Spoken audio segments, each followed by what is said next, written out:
Hi guys! Welcome back to my YouTube channel! Ayan, so for today's video, isa-celebrate natin ang 10 months milestone ni God. Pero medyo hindi masaya kasi meron siyang sakit. So, sinisipon ngayon si Gab. Pero syempre, kailangan pa rin natin i-celebrate ang kanyang 10 month. Sige, nabulol na ako. 10 month celebration niya. So, ang damit niya ngayon ay si Hook. Yan, si Hook ngayon yung damit niya. At medyo nahihirapan ako. Pero last one na lang naman kasi, yung pinaka first birthday niya, siya naman si Spider-Man. So, isang hero na lang iisipin ko. Kasi nga, iniisip ko din yung outfit ni Gab. Kasi wala na din masyadong kasya. Hala, nakatingin siya. Tumata, ang bata. Pero siyang sipon, guys. Ayan siya, oh. Kakagising lang namin. Hi! Hi po! So, papakita ko din sa inyo kasi meron siyang regalong dumating, yun yung kanyang playground, yung slide. Opo. Ano yun? Ano yun? Ano yun? Nagpoop ikaw? Oo, nagpoop. At binilan ko din siya ng mga bagong damit. So, ngayon papaliguan ko muna siya. And actually, kahapon kumain na kami ni Gab sa Jollibee. So, syempre fries pa lang naman nakakain ni Gab at kumain din ako. So, yun yung naging celebration namin. Hindi ko lang na-vlog. Oh! Ano? Ano yan? Say hi. Oh. Ano? Ang dungos mo kasi kakagising niya lang. Pero, balikan ko na lang kayo guys after ko siyang paliguan. Kasi papaliguan ko muna siya. Then, kakain muna kami kasi hapon na at ang check-up niya ay 3 p.m.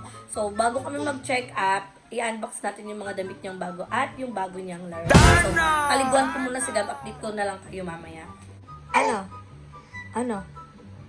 Anong problem mo? Sakit ilong mo. Ha? So, yan. Update lang, guys. 3 na yung ngipin ni Gab. Mag-aapat na. Meron na yun sa taas. Tingin si Mami. Ayun, may sipon pa nga. Wow! Ano yun? Ano yun? O, ligo na ikaw. Oo. Ligo na ikaw, okay? Oo, ligo na. Ikabat na? So, paliguan na natin siya, guys. Tapos ko ng paliguan si Gab. Kaya lang, tingnan nyo. Sinisipon ang bagets. Naiirita siya. At ayan na, dumiyan na naman yung damit mo. Yan pa naman yung pang photoshoot mo. So, guys, kakain muna kami ni Gab kasi hindi pa siya nag-lunch. At ang sabi niya, kakain muna kami kasi kain sabaw na siya. So, update ko na lang kayo. Update ko na lang kay mamaya kung ano yung magiging eksena sa pag-unbox namin ng laruan niya, pagpapakita ko ng damit, at yung pagpapacheck up niya. So, later na lang guys kasi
tapos na siya kumain. At ang dungis niya. sana ikaw magpipicture ng ano mo, milestone mo kung ganyan ka nakadungis at yung damit mo. Gab. Gab. Diba? Ayaw nyo na. Gab, gab. Hi. Dungis mo. Hi. Gab. Hi. Gab, gab. Gab. Gab, gab. Psst. Gab. Pun si Pun. Ang dungis na. Kahit 3 picture lang nak, oh. Gab, gab. Gab. Gab. Ayaw niya magpa-picture. Picture. Gab, gab. Gab. Gab, gab. Di ba? Awak mo. Awak mo. Awak mo si DJ. Awak mo.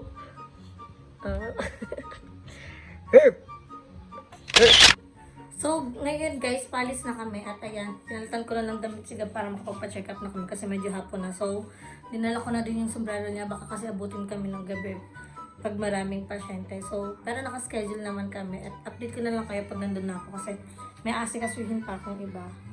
Bye-bye po! Sabi mo, bye-bye po! Kasi grabe na din yung sipon ni Gab. So, mas maulgi nang ipa-check up natin. So, update ko na lang kayo kung ano magiging ganap sa check up ni Gab. Supportive friend. Pati sa pa-check up kasama. Yan yung mga itsura nila na nag-live kagabi. Ayan, so nandito na kami. Magpapa-check up na kami. Kasama namin yung dalawa kong best friend. Gab! Sino yun? Sino yun? Sarap daw umiga. Sarap daw umiga. Hindi, mainis. Ayun guys, nakauwi na kami dito ni Gab ngayon sa bahay kasi malapit lang naman kami nakapagpa-check up. At ayun nga, okay naman yung baga ni Gab, yung puso niya okay naman. Kaya lang meron talaga siyang ubot at sipon. So, yung sipon niya, kaya siya bahing din ng bahing. Kasi si Gab, mahilig siya sa dog. So, nakikipaglaro siya sa mga aso. Siyempre, may mga balahibo yun. Pero, pinagbawalan na kasi bawal daw talaga yun sa baby. Eh, si Gab sobrang malapit nito sa aso. Kaya, kailangan iiwas na lang talaga para mawala yung allergy niya. At, kanina kasi nilagnat din si Gab. So, binigyan ako ng pedya niya ng request form para in case nalagnatin pa rin si Gab bukas at nilagnat pa rin siya mamaya hanggang bukas, kailangan niya ng kuwanan ng dugo, ECBC, check yung platelets niya, tsaka yung urinary niya. So, yun yung kailangan niyang gawin. At ngayon, pagod na pagod yung baby na yan, inaantok na, at hindi ko alam kung paano namin i-unbox yung laruan niya. Pero, galing din yun sa isa niyang ninang na doktor. So, ipapakita ko na lang sa inyo mamaya dahil si Gab ay matutulog na. Ayoko naman na siya istorbohin. At the same time, kailangan ko na siya mapainom ng gamot. Pero, yung gamot niya ngayon is wala namang antibiotic. Kaya, goods na yun kasi naawa din ako kay Gab pag puro siya antibiotic. Yun, okay naman. Meron siyang 4 na gamot dito. Ayan, si Tirisin. Ano ba yun? Basta may 4 siyang gamot na nireseta nito. So, susundin lang natin yun. Kailangan matapos in 10 days. 10 days kasi yung isa niyang gamot doon. Kailangan matapos yun. Tsaka matapos pa yung ibang gamot para hindi na pabalik-balik yung kanyang ano. So, ngayon, papadidayin ko muna si Gab, guys. At ipapakita ko na lang sa inyo mamaya yung laruan na binili, ay hindi po binili, regalo ng ninang niya at yung mga damit na binili ko sa kanya. Actually, suot ni Gab yung isang damit, ayan o, yung partner, suot niya na yung isa. So, 10 kasi yung binili ko, so papakita ko na lang sa inyo, kasi nga tulad ng sinabi ko sa inyo, marami ng bagong damit si Gab, lahat ng pinaglumaan niya is pinamigay na namin. Yung iba pinamigay ko, yung iba ano, binenta ng nanay ko. So, okay na din yun, goods na din yun. At later na lang tayo magkita-kita, i-update ko na lang kayo sa next na mangyayari. So, yun nga guys, napatulog na natin si Gab at hindi na siya natin masasama sa unboxing. Kaya ako na lang kasi kailangan mo pa ng anak ko dahil meron siyang sakit nga. So, tupakita ko sa inyo yung regalo ng ninang niya. Ayan. Hindi ko na siya i-unbox kasi hindi ko pa naman siya i-set up. So, ayan. Makikita niyo naman dyan sa labas na design. Slide siya na para sa backpack. At hindi ko pa naman pinapayagan si Gab na mag-slide-slide. Siguro after 1 taon na bago ko siya i-set up to. Kaya hindi ko buti na lang tulog si Gab. At least hindi ko to mapapagamit agad. Kasi syempre delikado. Hindi pa naman kaya. Kaya na ni Gab to may yung mag-isa. Pero hindi niya pa kaya yung maglakad ng walang gabay ng matanda or gabay mo kung sino man.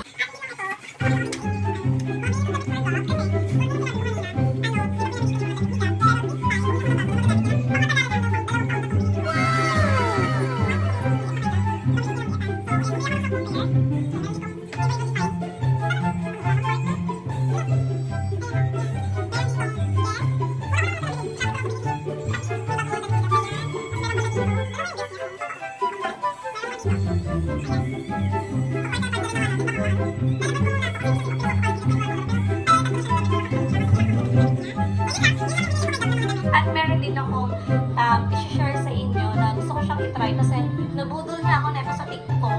Kaya sabi ko, nakita niyo naman kung gano'n kadami yung breakout ko right now. At gano'n din talaga ako tumaba. From 40 kilos, naging 51 kilos ako. So, yung waistline ko din dati 25 lang. 24 to 25. Ngayon 30 na 10. So, biglang nauto talaga ako. Kaya naman, naghanap ako sa TikTok ng mga pwedeng maging pang papayat or kaya pang paglow ng mga skin. Kasi takot ako uminom ng mga pang supplement. Yung mga glutathione na capsule. Kaya naman may nakita ako sa TikTok. Grabe. Sikat na sikat. Ewan ko kung familiar din kayo dito. So, umorder ako ng tatlong iba't ibang flavor ng Beauty Milk. Ayan. Meron ditong melon. Meron ditong strawberry. Meron ditong lychee. So, tatlo yung flavor na pinili ko kasi sa isang pack nito, 10 pieces siya. Tapos once a day mo lang naman siya iinumin. So, meron ako good for 1 month. At gusto ko matikman kung ano lahat ng lasa ng flavor nila. Para mag-settle ako sa isang flavor lang. Pagkatapos gusto kong isang buwan na pag-iinom na to. Kaya ang gagawin ko, iinom ako na to everyday para makita natin. I-video ko yung sarili ko para tignan natin kung may improvement talaga. Tsaka, balita ko sobrang daming benefits na itong beauty milk na to. Excited na akong i-take to, excited na akong inumin to, at excited na akong ipakita sa inyo yung resulta nito, diba? So, nabili ko to dito sa shop na to, ayan. So, kung gusto nyo bumili ng legit na beauty milk kasi baka may scam kayo, dito na lang kayo bumili guys kasi sobrang bait nila, tsaka marami pa silang binibenta. Meron pa silang mga beauty pink, iba't ibang mga klaseng pang pamaganda. Kaya naman, excited na akong i-take tong beauty milk. Bakit puro i-take? Hindi nga to. Excited na akong inumin tong beauty milk na to. So, abangan nyo din sa TikTok account ko yung pag-take ko nito everyday kasi i-share ko sa inyo yung magiging journey ko dito sa beauty milk. Kaya so, thank you so much beauty milk. Ayan, excited na ako kung tong mga flavor ng inyong collagen. At yan, dito na kayo nire-recommend ko tong shop na to para dito kayo bumili kasi sobrang seller dyan. Diba? So, thank you so much beauty milk. At ayan, dito ko na tinatapos ang ating vlog. Don't forget to like and share this video. And mag-subscribe na kayo sa aking channel. Para makita ka, share mo sa channel